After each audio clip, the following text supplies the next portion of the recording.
Gordon is big and blue, and the fastest engine on all of Sodor. He loves pulling the express. Gordon thinks it makes him the most important engine on the island.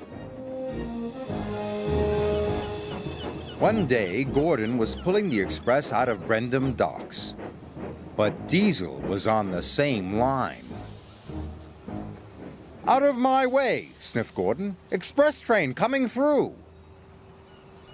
Diesel had to back off. This made him cross. "You steamies are old and clapped out," he sneered. "When Sir Topham Hatt realizes this, you'll all be scrapped." "Scrapped?" scoffed Gordon. "Pah! I'm as fast as I ever was." And he chuffed proudly out of the docks.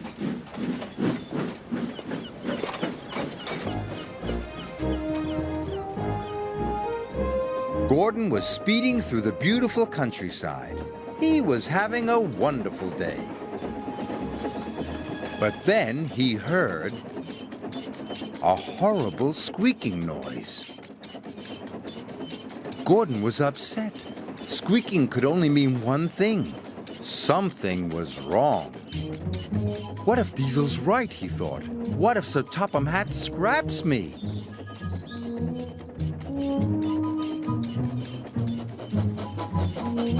Gordon squeaked sadly up the hill. The hill was steep, and Gordon had to slow down. The slower he went, the quieter the squeak became. Gordon was delighted. "Aha," he said. "If I go slowly, no one will hear me squeak." And he chuffed slowly back to Tidmouth Sheds. That evening, Sir Topham Hatt came to see Gordon. "Tomorrow is a very special day," he said. "I am taking some village children on a boat trip. You, Gordon, are to take us to Brendam docks. The boat leaves at 9 o'clock, so you must not be late."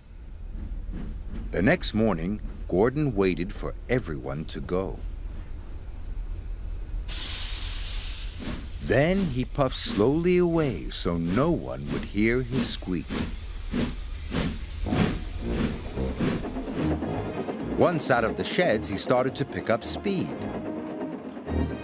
His pistons pumped and his wheels spun, and he began to squeak again. "Oh my," said Gordon. Then he heard something even worse. It was a rattle. oh dear," he cried. "Diesel was right. I'm falling apart. What will Sir Topham Hatt say?" So Gordon slowed down.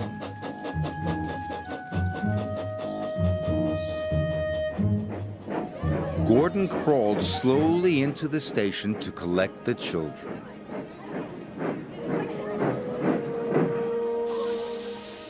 Gordon's boiler sank. If he went slowly, the children would miss their boat trip. But if he went quickly, Sir Topham Hatt would hear his squeak and his rattle. He'd know Gordon was wearing out and send them to the scrapyard. With the children safely on board, Gordon pulled slowly out of the station.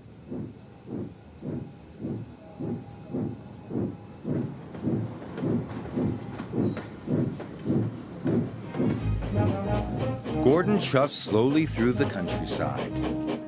He thought things were going well.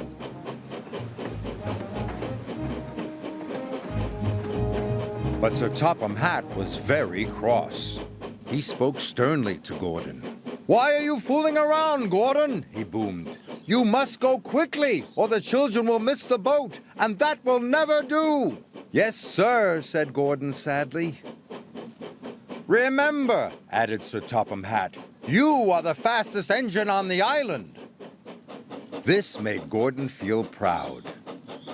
"This might be my last trip," he said, "but I'll get the children to their boat on time." His wheels turned faster. His pistons pumped harder. Must be on time, he puffed.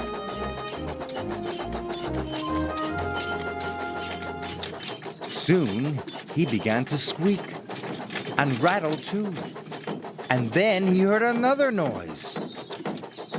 A knocking noise. But Gordon didn't care. If this was his last trip, he was going to go as fast as he possibly could. Gordon squeaked and rattled and knocked all the way to Brendam Docks. Salty and Henry were surprised. They had never heard an engine make such awful noises. "Sounds like another steamy ready for the scrapyard," sneered Diesel. But Gordon didn't care about Diesel. He had made good time, and the children would catch their boat. "I made it!" he cried proudly. "Thank you, Gordon," shouted the children happily.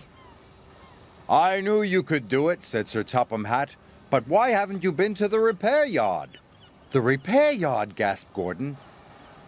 "You have been making lots of noises," said Sir Topham Hatt. "You need to have your engine looked at." "So you're not going to scrap me?" asked Gordon. "Scrap Gordon," boomed Sir Topham Hatt. "The fastest engine on Sodor? Who would pull the express?" Gordon beamed with pride. Gordon spent the next day having his pistons polished, his axles greased, and his wheels well oiled. At last, he didn't make any more funny noises. Gordon was as good as new, and he felt even better.